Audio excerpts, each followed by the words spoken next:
Ime tedna.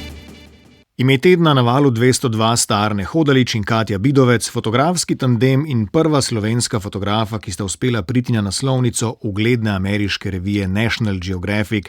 Fotografijo Zlate pasne zaponke sta posnela med 5-letnim dokumentiranjem potopljene ladje iz 7. stoletja ob otoku Mljet.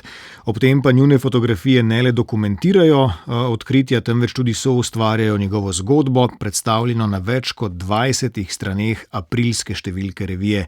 Katja Bidovec, lepo pozdravljeni in čestitke tako za naziv ime tedna na Valu 202, predvsem pa za tole naslovnico. Živjo, najlepša hvala.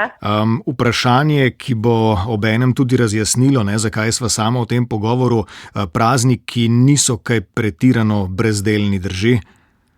Skoraj vedno. S čim vse se v tem trenutku ukvarjata?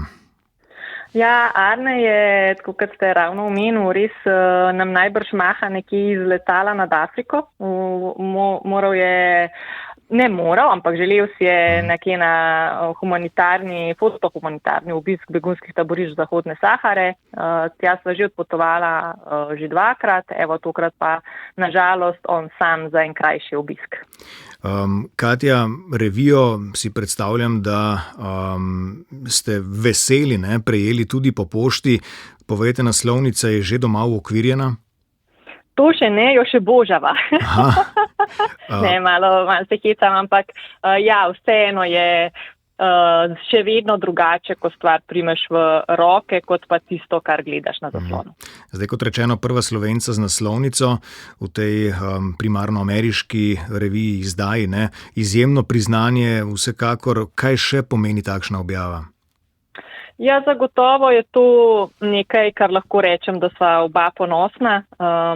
Če tako morda za ljudi, ki tega ne vejo. Od leta 1991 so v tej reviji objavili zgolj 3 fotografiji. Arne kot prvi leta 2007 za slovensko zgodbo iz reke Ljubljanice. Poleg Arneja sta tam objavila svojo zgodbo še Matjaž Krivic in pa Ciril Jazbec. Je pa res, da sta z Arnejem tokrat prva Slovenca, ki sva tudi naredila naslovnico. Torej, da zgodba, ki je del te revije, tokrat pač naslovna zgodba z 22 stranmi, krasi tudi to naslovnico. Če nas lahko mogoče na kratko popeljete v to ozadje, kako zgodba konča na naslovnici? Kdo se o tem odloča, kdaj sta vidva izvedela za to, kako so potekali, če so seveda ti pogovori oziroma sestanki? Ja, to je kar kompleksna stvar, ki poteka, lahko rečem, več let. Midva sva s to zgodbo na uredništvo ameriškega National Geographica, mislim, da prišla skoraj 2 leti nazaj. Njih je ta zgodba tako navdušila, da so si s pogodbo zadržali vse pravice, da zgodbe ne prodava nekomu drugemu, da jo niti ne pokaževa nekomu drugemu.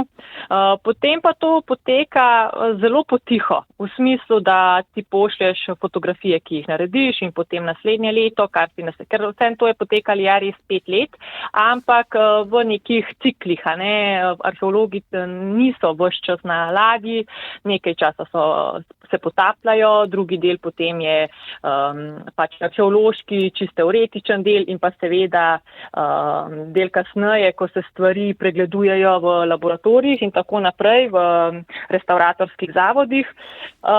Kar pa se tiče neke komunikacije z revijo, je pa to v smislu, da ti dodelijo nekega urednika, s katerim potem sodeluješ. Zadnja sva bila mogoče vseeno le malo presenečena nad tem, da stvari potekajo predvsem skrivnostno, če tako lahko rečem, ker do zadnjega nisva niti vedela, ali bo naslovnica, ali bo zgodba.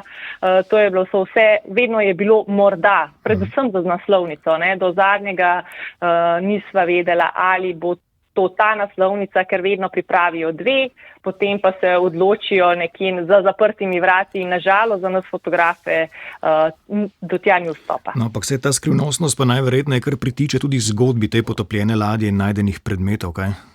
Ja, to pa zagotovo. To so pa res, ko si tam, ko to fotografiraš, ko vidiš, kako so arheologi presrečni, presenečeni, kaj vse so našli, to so pa stvari, ki te zaznamujejo, ne samo v tistem trenutku, ampak lahko rečem, da kar za življenje. Katero od odkritij je morda najbolj fasciniralo vas? Ja, mislim, težko reči katero, ker predvsem recimo tudi nekatere keramični izdelki so bili meni fascinantni. Ne morem pa mimo te zlate pasne spone, ko sva jo z Arnem fotografirala v studiu v Zagrebu, ko jo držiš, ko vidiš to njeno težo, njen sijaj, te prave kamnje, ki jo krasijo, predvsem bisere, te 3 biseri, ki so na spodnji strani, te pasne spone, so res nekaj posebnega. Ja. Lahko pričakujemo naval lovcev na Zakladenem letu letos? Upam, da ne. Katja Bidovec in Arne Hodalič skupaj sta seveda ime tedna na valu 202. Katja, vprašanje vam, ker imamo priložnost zdaj se pogovarjati, ne le kar se te zgodbe, izpostavljene zdaj na naslovnici National Geographica tiče, ampak tudi širše, ko delata, kolikokrat vaju teren preseneti, čemu vse, na primer, se morata prilagoditi, koliko iznajdljivosti terja vajino delo? Ja, sploh pri takih zgodbah, kompleksnih zgodbah, kot je ta, je treba si delo zelo dobro razdeliti, da te čim manj stvari preseneti. Z Arnem sva si v tej zgodbi delo razdelila, v smislu, da je Arne pokrival vse, kar se dogaja pod vodo, ker tudi tam ne veš, kdaj bojo kaj odkrili, kje bojo odkrili, a si v pravem trenutku na pravem mestu.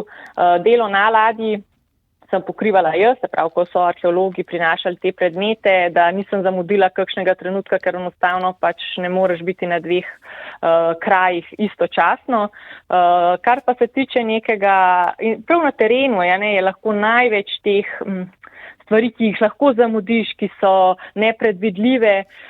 Predvsej bolj umirjeno je bilo kasneje delo v studiu, kjer si lahko vzameš čas. Razen recimo, če sva že pri naslovnici, naslovnico sva odšla delati kasneje po njihovem naročilu. To pa je bilo zelo dinamično delo, ker so oni želeli biti vseeno ves čas na stiku, kaj delava, kako delava in s časovnim zamikom in vsem tem, kar potegne tudi to za sabo, da si pošiljaš, da delaš. To pa je bilo zelo, lahko rečem, naporno v smislu, ko nekdo te ves čas spremlja, pa morda ne razume včasih čisto, kaj si želel povedati, ampak na koncu je na nek način najna obveljala in sva imela, kot se je izkazalo na koncu, tudi prav. Ustvarjalna svoboda vama oziroma vam veliko pomeni? Brez dvoma. Brez nje je pa to res le sam še obrtništvo. Poslušalka, ki je glasovala za vaju, je rekla, da če bi bila mlajša, bi prosila, da jo fotografirata. Pa me zanima, a jo kdaj kontaktirajo za portretno fotografijo? Ja, seveda, tudi to delava, na žalost. Na srečo je življenje fotografa polno vsekakršnih nalog, tudi portretnih, točno tako. Predstavljam si, da se vsaj občasno s pomočjo svojega arhiva vrnete v preteklost in podoživljate čas in pa okoliščine nastanka vaših fotografij. V katere čase se največkrat ali pa najraje vrnete? Bom jaz rajše odgovorila, kam se najraje vrnem, ker bo morda vsaj meni osebno na tak način lažje se povežem z nekimi fotografijami in zame so to bolj recimo Azija, kot je Indija, ali pa meni preljubi Jemen, v katerega nažalost trenutno ne moremo. To so kraji, kjer se je čas na nek način ustavil, predvsem, če govorimo o Jemnu, kjer so ljudje prijazni, kjer je arhitektura čarobna in tam loviti neke trenutke, fotografske trenutke, ki se zgodijo, je zame nekaj najlepšega. In ko pregledujete te fotografije z današnje perspektive, bi rekli, da se je vaš slog kaj spremenil skozi leta? Ves čas se spreminja. Zagotovo se pa res, da se pač morda vedno bolj držim nekega sloga, v katerem se jaz počutim, da je to moj slog. Verjamem pa, da se bo tudi skozi čas spremenil. Glede na to, kaj ste prejle povedali, da se laže pogovarjate o tem, v katerih krajih ste bili in se tja vračate, vse takole v mislih skozi spomine marsikje, seveda ste bili tudi marsikje, ker ljudje danes trpijo zaradi vojn ali pa zaradi česa drugega. Kako se soočate z odločitvami, z neumnostjo, bom rekel, posameznikov na položajih določenih, ki vedno več jim povzročajo trpljenje? Ja, včasih je zelo težko to gledati. Meni velikokrat pa, če morda Kerarne ravno tja potuje, begunska taborišča Zahodne Sahare, to je bil čas, ki je bil zame osebno kar pretresljiv, ko vidiš, da ljudje že več generacij so zaradi političnih manevrov zaprti na nek prostor, ki mu ljubkovalno v narekovajih rečejo kar hudičev vrt, namreč razmere tam so res neugodne. In ko najbolj me zaboli politiko, če dam politiko na stran, me najbolj zaboli v bistvu to, da ko se vrnem domov in vidim, kaj vse ljudje kritiziramo, kaj vse nam v Sloveniji ni všeč, v naši državi, ki je res deželi, ki je res čudovita in nam ponuja vse in še več. Takrat v bistvu vidim, da je ključ, vsaj zame osebno, so potovanja, da se družiš z drugačnimi ljudmi, da spoznavaš drugačne kulture in to ti da tisto širino, zaradi katere lahko postaneš tudi boljši človek. Za tale pogovor, za vaše misli najlepša hvala, Katja Bidovec, čestitke za naziv, ime tedna in pa seveda predvsem za to, da ste se z naslovno fotografijo prebili na naslovnico revije National Geographic. Hvala vam in tudi Arnetu Hodaliču. Najlepša hvala. Srečno. Nasvidenje.